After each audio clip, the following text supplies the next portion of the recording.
Namaskar, I have come with a new playlist about Python language. Python is one of the most famous and advanced level language, and I am also the fan of Python language.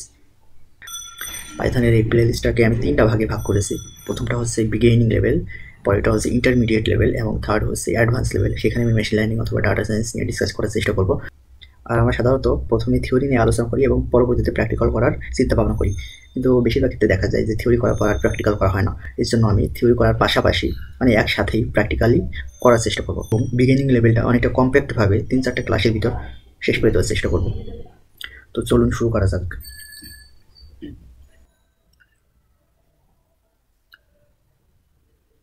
ওকে, আজ আমরা এই কয়েকটা topic নিয়ে discuss করার চেষ্টা করব। At first, introduction to Python and installation. পাইথনের লম্বা ইতিহাস সম্পর্কে আমাদের না জানলেও চলবে, শুধুমাত্র জানতে হবে যে পাইথন একটা হাই লেভেল ল্যাঙ্গুয়েজ যেটার হিউম্যান ল্যাঙ্গুয়েজের সাথে অনেকটা মিল আছে। এবং ইনস্টলেশন পার্টে আমি বলবো পাইথনকে রান করার জন্য আমরা সাধারণত দুই ধরনের আইডি অথবা ইন্টিগ্রেটেড ডেভেলপমেন্ট এনভায়রনমেন্ট ব্যবহার করি। সেগুলো হচ্ছে ভিএস কোড অথবা পাইচার্ম। এটা হচ্ছে পাইচার্মে সরাসরি কোড করা গেলেও ভিএস কোডে কোডকে রান করার জন্য আলাদা করে পাইথনকে ইনস্টল করতে হয়। বর্তমানে পাইথন 3.13 ভার্সন চলছে এবং একে প্রপারলি এবং ইজিলি রান করার জন্য কয়েকটি এক্সটেনশন ইনস্টল করতে হয়। আমি ডিসক্রিপশনে এদের লিঙ্ক দিয়ে রাখবো, আপনারা নিজেরা সেট আপ করার চেষ্টা করবেন। যদি কোনো সমস্যা হয় তাহলে কমেন্টে জানাবেন। ওকে, শুরুতেই ভেরিয়েবল অ্যান্ড ডাটা টাইপ নিয়ে ডিসকাস করার চেষ্টা করবো। ভেরিয়েবল হচ্ছে এমন একটা স্টোরেজ অথবা প্যাকেজ যেখানে তথ্য বা ডাটা জমা রাখতে হয়।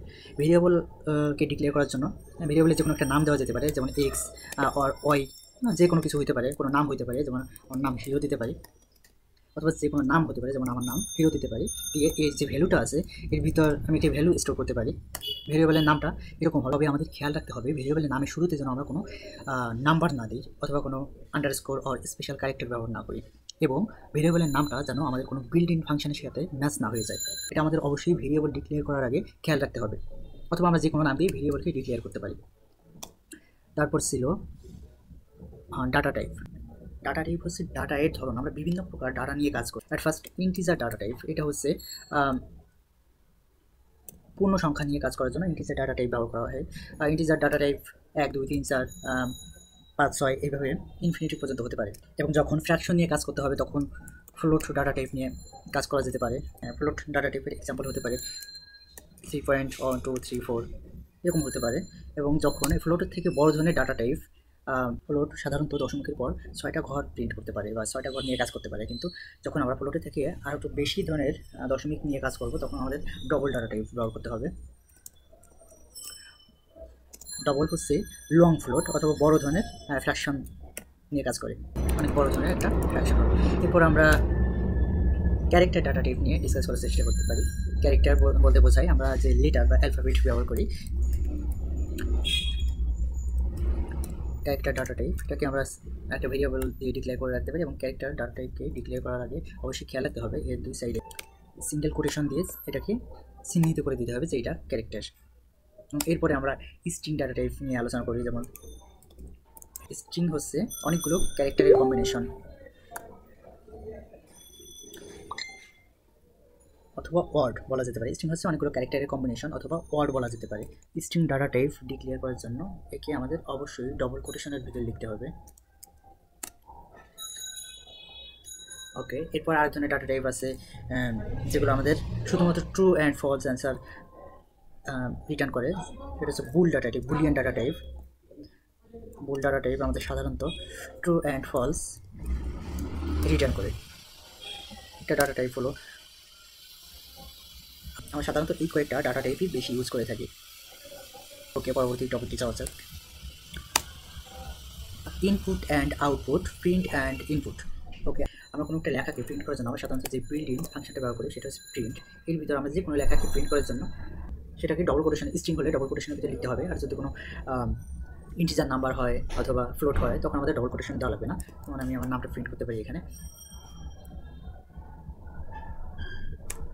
ওকে, এখানে আমাদের আউটপুট দেখা যাচ্ছে নিচে। এখানে আমাদের দুটো সংখ্যা যোগফল প্রিন্ট করার জন্য অবশ্যই আমরা লিখতে পারি 6 + 7 রান করার জন্য আমাদের 13 এখানে অ্যান্সার দেখাচ্ছে। এখানে যোগ, বিয়োগ, গুণ, ভাগ অনেক কিছু করতে পারি। আমরা আস্তে আস্তে ধাপে ধাপে শিখবো। ডিসপ্লেতে কোনো কিছু শো করার জন্য আমরা সাধারণত এই প্রিন্ট ফাংশনটা ব্যবহার করে থাকি।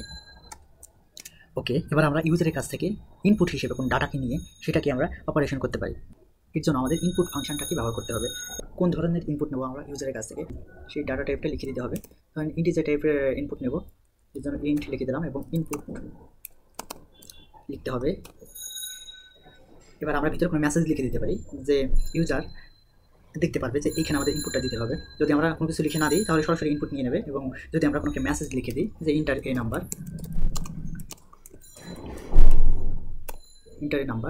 লিখে দিলে তখন ইউজার সহজেই দেখে বুঝতে পারবে যে এইখানে আমাদের ইনপুটটা দিতে হবে। এবার আমরা যে ইনপুট নিলাম, এই যে ইনপুট নেওয়া ডাটাটাকে আমাদের কোথাও স্টোর করে রাখতে হবে। এই জন্য আমাদের ভেরিয়েবল ইউজ করতে হবে। ধরেন এখানে এক্স নামের একটা ভেরিয়েবলের ভিতরে আমাদের ইনপুট নেওয়া ডাটাটাকে স্টোর করে রাখলাম। ওকে, এবার ইনপুট নেওয়া ডাটাটাকে আমরা প্রিন্ট করে বাইরে দেখাতে চাচ্ছি। প্রিন্ট করে বাইরে দেখানোর জন্য সরাসরি আমরা এক্সট্রাকে লিখে দিতে পারি এখানে, যেহেতু আমাদের ইনপুট নেওয়া ডাটাটা এক্সের ভিতরে আছে। এবার আমরা যদি রান করি তাহলে সহজেই আমরা এক্সের ভ্যালুটাকে দেখতে পারবো। সরি, এখানে আমাদের একটা স্পেলিং মিস্টেক হয়েছিল। এখানে আমাদের ইন্টারের নাম্বার, একটা নাম্বার ইনপুট করতে বলছে, আমি 7 দিতে পারি। 7 দিলে আমাদের আউটপুট শো করছে, আমাদের 7টাকে দেখাচ্ছে। এইভাবে ইনপুট নিতে হবে। এখানে আপনি ইন্টিজারে পরিবর্তে ফ্লোট নিতে পারেন, ক্যারেক্টার নিতে পারেন, স্ট্রিং নিতে পারেন, অথবা অন্য ধরনের আপনাদের সুবিধা মতো যে কোনো ধরনের ডাটা টাইপ নিয়ে কাজ করতে পারেন। ওকে, এবার আমাদের অপারেটর নিয়ে আলোচনা করতে হবে। অপারেটর সাধারণত এখানে 3 প্রকার অপারেটর নিয়ে ডিসকাস করার চেষ্টা করছি। আরও বিশেষ কিছু অপারেটর আছে, সেগুলো পরবর্তীতে আস্তে আস্তে জানা যাবে। মেইন 3 প্রকার অপারেটর হচ্ছে arithmetic operator, logical operator and comparison operator. Arithmetic operator সাধারণত গাণিতিক অপারেটর, যেগুলো হচ্ছে addition, subtraction, multiplication, division, floor division, modulus and exponentiation, এই ধরনের কাজ করে থাকে। সাধারণত আমরা এগুলোকে ম্যাথমেটিক্যাল ক্যালকুলেশনে ব্যবহার করে থাকি। এবং পরবর্তীতে কম্প্যারিজন অপারেটর, এটা সাধারণত double equal, not equal, greater than, less than, greater than or equal, less than or equal, এগুলো হিসেবে ব্যবহার করি। এবং লজিক্যাল অপারেটর অথবা যুক্তিবাচক অপারেটর, এইগুলো সাধারণত একের অধিক শর্ত একসাথে চেক করার জন্য ব্যবহার করা হয়। যেমন অ্যান্ড, অর, নট, এগুলো দিয়ে আমরা আমরা অ্যারিথমেটিক অপারেটর অথবা লজিক্যাল অপারেটর অথবা কম্প্যারিজন অপারেটর, এগুলো দিয়ে ধাপে ধাপে কাজ করা শিখব। আমরা অ্যারিথমেটিক অপারেটরের একটা অপারেশন দেখার চেষ্টা করি। ওকে, এখানে আমাদের একটা ইনপুট নেওয়া আছে, এখানে আমরা আরেকটা ইনপুট নিয়ে নিই, সেটার নাম দিতে পারি, সেই ভেরিয়েবলটার নাম দিতে পারি অয়, এবং আমরা প্রিন্ট হিসেবে এই আউটপুটটা দুইটা সংখ্যার যোগফলকে প্রিন্ট করে দেখাই।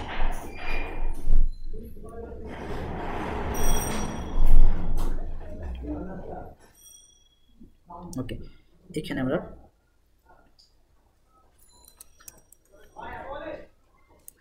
এখানে একটা নাম্বার দিলাম, এখানে একটা নাম্বার দিলাম, দুটো সংখ্যার যোগফল প্রিন্ট করা হয়েছে।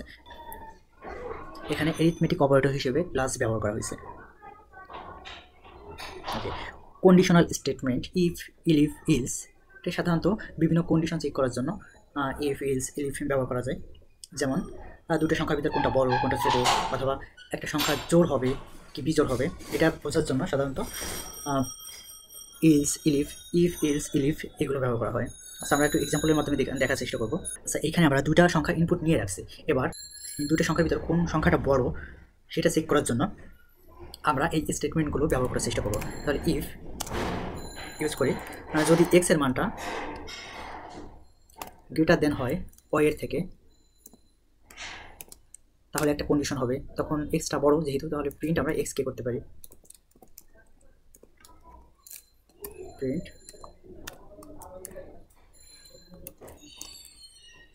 এখানে প্রিন্ট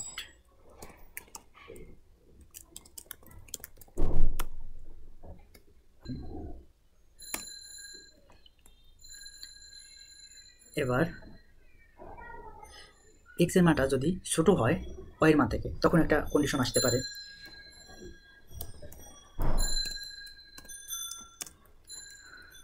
এক্সের মান যদি ছোট হয় ওয়াই-এর থেকে, তখন একটা কন্ডিশন আসবে, তখন প্রিন্ট করতে হবে আমাদের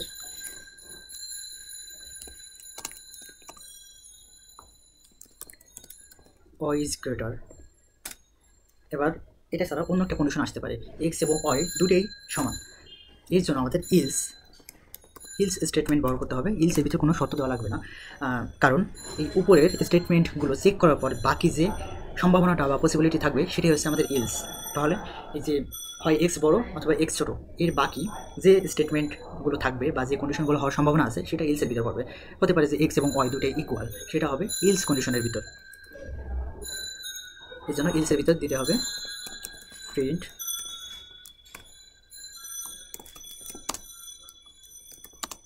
both are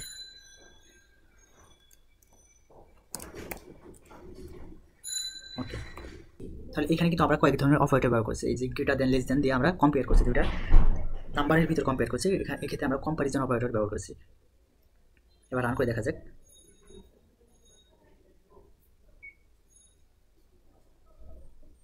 ওকে, প্রথম নাম্বারটা যদি 6 দিই এবং পরের নাম্বারটা 5 দিই, তাহলে আমাদের এক্স ইজ গ্রেটার দেখাচ্ছে। এখানে প্রথম নাম্বারটাকে এক্স হিসেবে ধরা হয়েছে। অথবা এখানে আমরা ইন্টার এক্স দিতে পারি এবং ইন্টার এখানে ওয়াই দিতে পারি।